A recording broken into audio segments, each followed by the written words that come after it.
Metro न्यूजच्या ताज्या अपडेट्ससाठी आमच्या YouTube चॅनलला सबस्क्राईब करा आणि बेल आयकॉन दाबायला विसरू नका. कोरोनामुळे विविध क्षेत्रांना फटका बसला असून अनेकांचं आर्थिक नुकसानही झाल्याने अनेक जण बेरोजगार झालेत. शहरातील तरुण गावाकडे गेलेत. या तरुणांना गावातच एक चांगला कृषी पर्यटन केंद्र कसं सुरू करता येईल, या तरुणांना रोजगाराच्या संधी देण्याकरता पुण्यातील कृषी पर्यटन विश्वाने पुढाकार घेतला असून यातून भविष्यात रोजगार कसा मिळेल याबद्दल केंद्राचे प्रमुख गणेश चप्पलवार यांच्याशी संवाद साधलाय आमचे प्रतिनिधी अश्विनी वाघ यांनी. राज्यात कृषी पर्यटनाविषयी प्रचार आणि प्रसार करणे, कृषी पर्यटनातून ग्रामीण विकास, शेती विकास, समुदायाचा विकास कसा होईल याविषयी कृषी पर्यटन विश्व गेल्या 3 वर्षापासून प्रयत्न करत आहे. शेतकऱ्यांना प्रशिक्षण देणे, शहरी पर्यटकांना सहलींच्या माध्यमातून कृषी, ग्रामीण, आदिवासी पर्यटन घडवणे आणि देशातील पर्यटन केंद्रांना त्यांच्या हक्काचं डिजिटल व्यासपीठ उपलब्ध करून देण्याचं काम करत आहेत. नमस्कार, मी अश्विनी वाघ. आज आपण इथे आलेलो आहोत एका वेगळ्या विषयावर बोलण्यासाठी. कोरोनाच्या या परिस्थितीमध्ये सगळीच आर्थिक गणितं बिघडलेली आहेत आणि अशा परिस्थितीमध्ये पुण्यातला किंवा शहरामधला अनेकसा तरुण वर्ग पुन्हा गावी परत गेलेले आहेत. अशा वेळेला शेती आणि शेतीपूरक व्यवसायामधून आर्थिक घडी पुन्हा नीट कशी बसवावी याविषयी बोलण्यासाठी आणि याच्याविषयी मार्गदर्शन घेण्यासाठी आज आपल्याबरोबर आहेत गणेश चप्पलवार. नमस्कार, तुमचं आपल्या स्टुडिओमध्ये खूप खूप स्वागत. कृषी पर्यटन क्षेत्र ह्या क्षेत्रामध्ये तुम्ही आहात गेले काही वर्ष आणि त्याच्यामध्ये तुम्ही काम करताय, तर ही संकल्पना कशी सुचली आणि ह्याबद्दल काय सांगाल आपल्या प्रेक्षकांना? येस, संकल्पना म्हणजे कृषी पर्यटन संकल्पना खूप जुनी आहे. आता नवीन स्वरूपात गेल्या 10-15 वर्षापासून महाराष्ट्रामध्ये रुजू पाहत आहे. संकल्पना म्हणजे काय की ही कृषी पर्यटन संकल्पना गरजेतून निर्माण झाली आहे. या कृषी पर्यटनाची गरज शहरातल्या पर्यटकांसाठी आहे आणि शेतकऱ्यांसाठी सुद्धा आहे. म्हणजे एकमेकांना पूरक आहे. म्हणून कृषी पर्यटन ही जी शेतीपूरक व्यवसाय आहे ते मोठ्या प्रमाणात गेल्या 15 वर्षापासून महाराष्ट्रात आणि संपूर्ण देशात रुजू पाहत आहे. थोडक्यात सांगतो, कृषी पर्यटन संकल्पना काय आहे की जे शेतकरी आहेत त्या लोकांना त्यांची शेती, त्यांची ग्रामीण संस्कृती हे जाणून घ्यायची आहे. कोणाला? शहरातल्या पर्यटकांना. म्हणजे थोडक्यात आपली शेती, सगळं शेती वगैरे करत शनिवार रविवारी किंवा सुट्टीच्या दिवशी जे शहरातले पर्यटक आहेत त्या लोकांना आपल्या शेतावर बोलवणं, त्यांना ग्रामीण संस्कृती काय हे समजावून सांगणं, कृषी संस्कृती काय हे समजावून सांगणं आणि त्याचबरोबर एक त्यांना पूरक व्यवसाय म्हणजे त्यानंतर नगदी व्यवसायाचे नगदी पिकं त्या पद्धतीने शनिवार रविवार आपण आपल्या आजूबाजूच्या शहरातील लोकांना बोलवून आपल्या शेतीवर अस्सल जेवण द्यायचं, शेती संस्कृतीची माहिती द्यायची, एकंदरीत शिवार वगैरे त्या पर्यटकांना त्याचा अनुभव देण्यासाठी माहिती करून घेण्यासाठी देणं आणि त्याच्यातून सहज मोबदला शेतकऱ्यांना मिळतोय. म्हणून हा शेतीपूरक व्यवसाय आता सध्या वाढत आहे. तुम्ही किती वर्ष झाले या क्षेत्रामध्ये काम करताय? मी 3-3.5 वर्ष झालं कृषी पर्यटन क्षेत्रामध्ये काम करतो. अच्छा, तुमचं कृषी पर्यटन विश्व म्हणून एक वेबसाईट तुम्ही लॉन्च केलेली आहे आम्हाला माहिती आहे. तर त्याच्यामध्ये तुम्ही काय काय म्हणजे कसं तुम्ही हे विस्तार केलात आणि कशी संस्थापक झालात तुम्ही या कृषी पर्यटन विश्वचे, तर याबद्दल मला थोडीशी माहिती द्या. येस, नक्की. कृषी पर्यटन विश्व या नावाने आपण वेबसाईट आहे. फेसबुक, इन्स्टा, लिंक्डइन जेवढं काय समाज माध्यम आहेत त्या माध्यमात आपण आहोत आणि प्रमुख 3 आपले काम आहेत.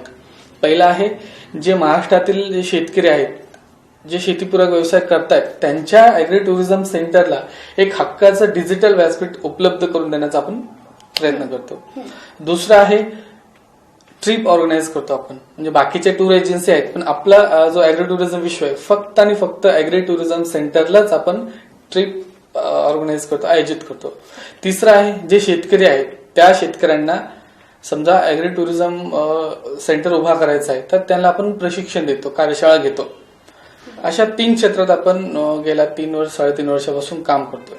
बरं, मग याला रिस्पॉन्स कसा येतोय किंवा तरुण वर्ग ह्याच्याकडे आकर्षित व्हावा याच्यासाठी तुम्ही काय प्रयत्न करताय किंवा कसा रिस्पॉन्स येतो याचा तुमचा अनुभव काय? तुम्ही जे विचारलात की तरुण वर्ग कशा पद्धतीनं प्रतिसाद देतात, कारण की आता या कोरोनाच्या महासंकटामध्ये आपण बघतो की खूप लोक गावाकडे गेलेत, गावाकडे थांबलेत, पण त्यांना सुचत नाही काय करायचं. शहराकडे येताना ते विचार करतात की परत शहरात यायचं का नाही, पण गावाकडे राहून पण एक कृषी पर्यटन सामुदायिक प्रकल्प होऊ शकतो या संदर्भात मी गेल्या कित्येक दिवसापासून जे फोन येतात त्यांना मी सांगतो की बाबा तुम्ही गावात आहात, गावात थांबा.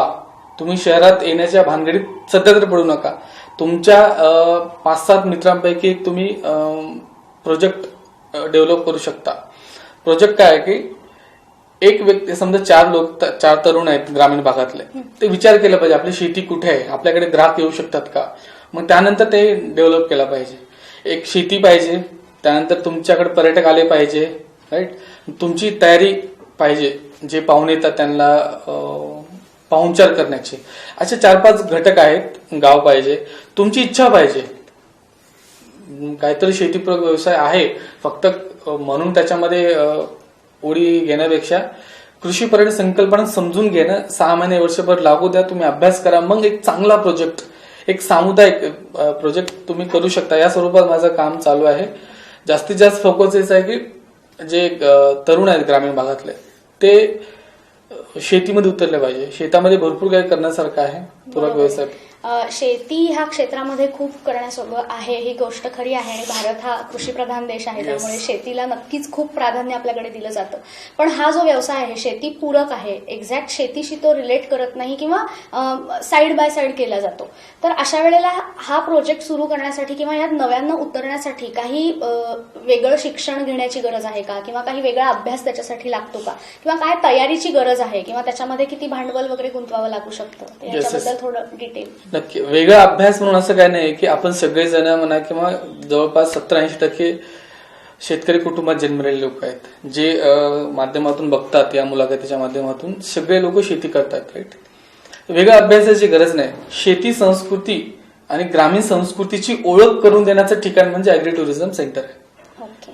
म्हणजे हे फक्त जे शहरातले पर्यटक येतात त्यांना फक्त माहिती सांगणं. कारण हे आता संकल्पना का रुजतंय की शहरातले जे लोक आहेत ना, असं ते हेक्टिक झाले कामामुळे, ताणतणाव, मानसिक तणाव, राईट. आणि कोरोनाच्या काळामध्ये सगळे लोक असं घरात बसून ते एक प्रकारे कोंडले गेलेत, राईट.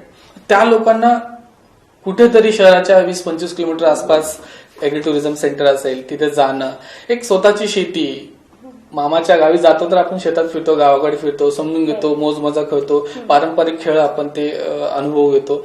तर अशा स्वरूपात ते कृषी पर्यटन आहे. तरुण, तुम्ही म्हटल्यासारखे तरुण खूप मोठ्या प्रमाणात याच्यात येतात. तरुणांनी आले पाहिजे. कारण काय की त्यांचे जे काय आईवडील असतील ते शेती एक वेगळ्या पद्धतीने केलेत, पण आपल्यासारखे जे तरुण असतात ते मला वाटतं नवीन काय तर त्याच्यामध्ये अभ्यास करून, थोडं अभ्यास म्हणजे काय की शक्य असेल तर तुम्ही टुरिझम सेंटरला भेट द्या. म्हणजे आमची संस्था ॲग्री टुरिझम विश्व सुरुवातपासून शेवटपर्यंत म्हणजे टुरिझम सेंटर संकल्पना काय आहे आणि डेव्हलप कसं केलं पाहिजे सगळ्या गोष्टीची माहिती देते.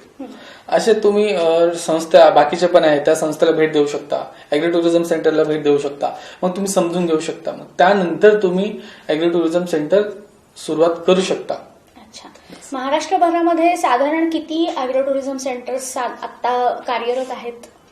महाराष्ट्रात अंदाजे 700-750 टुरिझम सेंटर्स आहेत आणि ते दरवर्षी 5-50 टुरिझम सेंटरची भर पडते. ओके, बरं. मग कृषी पर्यटन विश्व याबद्दल आम्हाला थोडंसं इन डिटेल असं जाणून घ्यायला आवडेल की तुमचे नेमके पॅकेजेस कसे असतात आणि आतापर्यंत तुमचा 3.5 वर्षाचा अनुभव कसा होता कामाचा, कुठे कुठे तुम्ही जाऊन आलात आणि काय काय डेव्हलपमेंट कशी होत गेली ॲग्रो टुरिझम विश्वमध्ये? नाही, आम्ही जवळपास आमची जे टीम आहे 7-8 लोक आहेत, त्या टीममध्ये आम्ही महाराष्ट्रातल्या सगळे जे विभाग आहेत, कोकण, पश्चिम महाराष्ट्र, विदर्भ, मराठवाडा, खानदेश सगळीकडे फिरलेले आहे. मोठ्या प्रमाणात प्रतिसाद आहे ॲग्री टुरिझमला. मी म्हटल्यासारखं तुम्हाला सांगितलं की मी 3 क्षेत्रात काम करतोय. आमचा उद्देश तोच आहे की महाराष्ट्रातील जे शेतकरी आहेत, बाकीचे पण भरपूर शेतीपूरक व्यवसाय आहेत, पण हा एक असा शेतीपूरक व्यवसाय आहे की तुम्हाला याची जास्त भांडवलची गरज नाही. तर डिपेंड आहे, तुम्हाला जर 5 लाखापासून 50 लाखापर्यंत तुम्ही ॲग्री टुरिझम सेंटर डेव्हलप करू शकता, पण तुम्हाला भांडवल हा एक महत्वाचा मुद्दा नसून तुम्हाला तुमची शेती कुठे आहे आणि तुमच्याकडे कोण येऊ शकतात हा सगळ्यात महत्वाचा भाग आहे. भांडवल तर आहेच, भांडवलच्या माध्यमातून कमी जास्त आपण ते करू शकतो, पण महत्वाचं शेती असणे गरजेचं आहे. शेती राहिली तर तुम्ही 100% शेतकऱ्यांच्या माध्यमातून तुम्ही पर्यटकांना बोलू शकता. सगळ्यांना ते अनुभवात्मक पर्यटन ॲग्री टुरिझमच्या माध्यमातून करू शकता. अच्छा, तुम्ही म्हणालात की प्रशिक्षण सुद्धा Yes. अॅग्रो टुरिझम विश्वतर्फे दिलं जातं की कशा प्रकारे अॅग्रो टुरिझम सेंटर डेव्हलप केलं पाहिजे. Yes. तर त्याच्या काही स्टेप्स किंवा कसं काय प्रकारचं प्रशिक्षण साधारण तिथे तुम्ही देता किंवा काय स्टेप्स त्याच्यामध्ये आहेत की जेणेकरून तरुण वर्ग त्याच्याकडे आकर्षित का व्हावं तरुण वर्गानं, याचं असं एक काय कारण आहे की अॅग्रो टुरिझम मध्ये लोकांनी यायला हवं किंवा शेतीपूरक व्यवसाय करायला हवेत आणि त्याच्यासाठी प्रशिक्षणाची गरज आहे. तर मग नेमकं असं काय स्पेसिफिक प्रशिक्षण असेल? प्रशिक्षण म्हणजे गेल्या वेळेस आम्ही पराशर जे जुन्नर आहे तिथे आम्ही कार्यशाळा घेतली. वर्षातून आमचे 3-4 प्रशिक्षण आम्ही घेतो महाराष्ट्रातल्या शेतकऱ्यांसाठी. ते नेहमी आमच्या वेबसाईटवर आमच्या सोशल मीडियावर ते प्रशिक्षणाबद्दल माहिती मिळतं.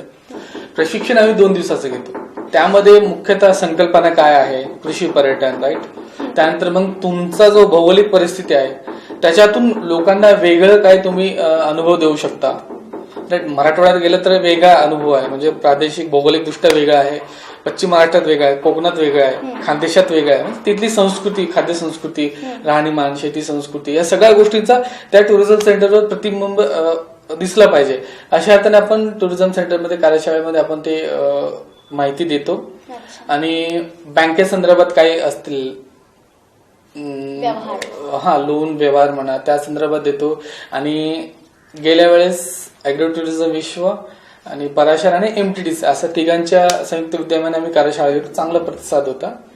जवळपास मी म्हटलं सर संकल्पना सांगणं त्या कार्यशाळेमध्ये, बँकेबद्दल काय लोन मिळतं का, एमटीडीसीचे काय योजना आहेत जे की कृषी पर्यटनासाठी डेव्हलप करू शकता, राईट. आणि बाकीचे जे टुरिझम सेंटर सक्सेसफुल चालवतात त्या लोकांचं एक आपण 1-2 तासाचं कार्यशाळेमध्ये लेक्चर ठेवतो. अशा एकंदरीत सगळ्या गोष्टींची माहिती आपण त्या कार्यशाळेमध्ये घेतो. तुम्ही मगाशी म्हणालात की साधारण एक 700-750 टुरिझम सेंटर अशा प्रकारची महाराष्ट्रभर असतील. तर मग ह्याच्यामध्ये सुद्धा एक कॉम्पिटिशन किंवा एक चुरस निर्माण झाली या बिझनेसमध्ये सुद्धा, असं तुम्हाला वाटत नाही का? ती स्पर्धा निर्माण झाली पाहिजे. मला वाटतं स्पर्धेतून एक गुणात्मक काय म्हणतो उत्पादन बाहेर पडतात. क्वालिटी जी गोष्ट असतात ते बाहेर पडतात. स्पर्धा निर्माण झाली चांगली गोष्ट आहे. फक्त काय की पुणे, मुंबई, साताराच्या परिसरात किंवा ठाणे, नाशिक या 4-5 जिल्ह्यामध्ये मोठ्या प्रमाणात अॅग्री टुरिझम सेंटर डेव्हलप होत आहेत. पण नागपूर म्हणा किंवा चंद्रपूर, गडचिरोली, मराठवाडा मध्ये नांदेड म्हणा, लातूर, औरंगाबाद या परिसरात थोडं कमी प्रमाणात या कृषी पर्यटन संकल्पनेची काय म्हणतो प्रचार आणि प्रसार झाला नाही. आमचा तोच उद्देश आहे की संपूर्ण महाराष्ट्रातील ज्यांना ज्यांना शक्य आहे अॅग्री टुरिझम सेंटर चालवणं, त्यासाठीच आम्ही प्रयत्न करतो. स्पर्धा आहेच आणि मला वाटतं स्पर्धेत तुम्ही म्हटल्यासारखं गुणात्मकरित्या ते बाहेर येतं. स्पर्धा गरजेचं आहे आणि चांगली गोष्ट आहे स्पर्धा. तुम्हाला काय अनुभव आला या स्पर्धेचा? आता 3-3.5 वर्ष तुम्ही याच्यामध्ये आहात आणि नव्यानं ज्यावेळेला ही संस्था तुम्हाला निर्माण करायची होती त्यावेळेलाही तुम्हाला ही कल्पना असेलच की एवढी ऑलरेडी अॅग्रो टुरिझम सेंटर्स आहेत आणि त्यात आपण आपलं एक नव्यानं सुरू करणार आहोत, तर नक्कीच स्पर्धा आहे ह्याची तुम्हाला कल्पना होती. तर कशाला फेस करत गेला आणि काय काय अडथळे आले? नाही म्हणजे आपले स्वतःचे अॅग्री टुरिझम सेंटर नाहीये. म्हणजे आपले जे काही 5-7 स्वतः प्रॉपर्टी आहेत, बाकीचे म्हणजे कोकणामध्ये आहे, भंडारदऱ्याला आहे आणि जुन्नरला आहे, मावळला आहे, पुण्यात आहे, पाटणला आहे, महाबळेश्वरला, असे आपले काय पार्टनर आहेत. त्या लोकांचा आपण डेव्हलप करतो सगळ्या अर्थाने. त्या लोकांकडे आपण टुरिस्ट पाठवतो. स्वतःचं अॅग्री टुरिझम सेंटर नाहीये, पण स्वतःची संस्था म्हणून काम करत असताना आपली जी संस्थाचं मेन बेस आहे ना की जे शेतकरी आहेत त्यांना एक डिजिटल हक्काचा व्यासपीठ उपलब्ध करून देणं. आज आपण पाहतो की सगळीकडे डिजिटल युग आहे. डिजिटलचा सगळ्या क्षेत्रामध्ये, सगळ्या व्यवसायामध्ये वापर होतो. शेतकरी मागे पडू नये अशा अर्थाने अॅग्रो टुरिझम विश्वाची सुरुवात झाली.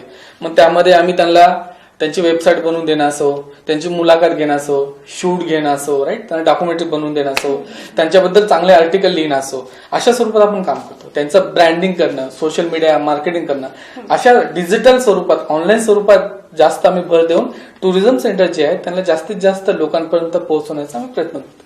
आणि आणखीन एक महत्वाची गोष्ट म्हणजे की आता ह्या क्षेत्रामध्ये तुम्ही आलेले आहात तर बऱ्याच ठिकाणी तुम्ही फिरलेले असाल. Yes. बऱ्याच ठिकाणी तुम्हाला तिथे थांबून त्या सगळ्या गोष्टींचं अनालायझेशन करावं लागलेलं Yes, yes, असेल. yes. तर मग या सगळ्या गोष्टी अनालाइज करताना आणि ह्या सगळ्या गोष्टी कम्पेअर करताना तुम्हाला कधी असं जाणवलं का की कुठेतरी एखादी गोष्ट पाहिजे किंवा एखादी गोष्ट उद्या तुम्हाला स्वतःचा ॲग्रो टुरिझम सेंटर काढायची इच्छा झाली किंवा गरज वाटली तर अशी कुठली परफेक्ट गुणवत्ता त्या टुरिझम सेंटरमध्ये असावी असं तुम्हाला वाटतं? आता खूप ठिकाणं तुम्ही फिरलेले येस आहात येस तर येस.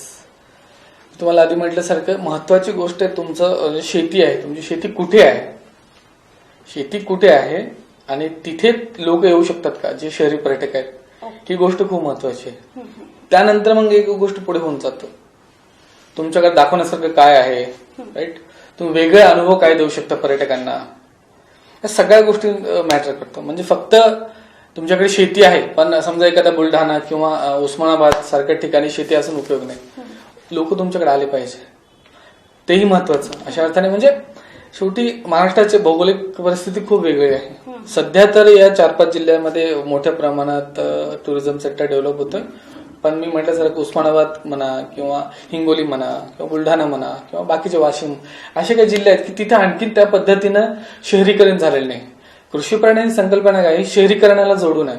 जिथं जास्त शहरीकरण तिथं तुमचा टुरिझम सेंटर डेव्हलप होणार, विकास होणार आणि फायदा होणार ते सगळ्यांना. अशा अर्थाने ते शेतीपूरक व्यवसाय आहे. ओके. सो आज गणेश चप्पलवार यांच्याकडनं आपल्याला खूप महत्वाची आणि खूप छान माहिती मिळालेली आहे की शहर आणि खेडं यांना जोडणारा जो एक दुवा आहे त्याच्यातला मधला एक व्यासपीठ म्हणून ॲग्रो टुरिझम विश्व अशी एक वेबसाईट आणि एक डिजिटल व्यासपीठ गणेश चप्पलवारांनी निर्माण केलेलं आहे. आणि त्यात तुमचं एक वेगळं ॲग्रो टुरिझम सेंटर जर तुम्ही निर्माण केलं तर तुम्ही नक्की त्यांच्या या वेबसाईटवरती जॉईन व्हा किंवा त्यांच्या या व्यासपीठाचा तुम्ही नक्की फायदा घ्या आणि शहर आणि खेडं एकत्र होऊन नव्यानं पुन्हा आर्थिक घडी बसवण्यासाठी या गोष्टीचा नक्की उपयोग होईल. आणि नक्कीच आता सर म्हणाले त्याप्रमाणे ह्याच्यामध्ये नक्कीच पुढे जाऊन आपल्याला खूप मोठ्या प्रकारचा फायदाही होऊ शकतो, आर्थिकही आणि सर्वच दृष्टीने. सर तुम्ही इथे आलात, खूप खूप धन्यवाद. खूप धन्यवाद. महत्वाची माहिती तुमच्याकडनं. Thank you so much. Thank you so much तुमचे. धन्यवाद.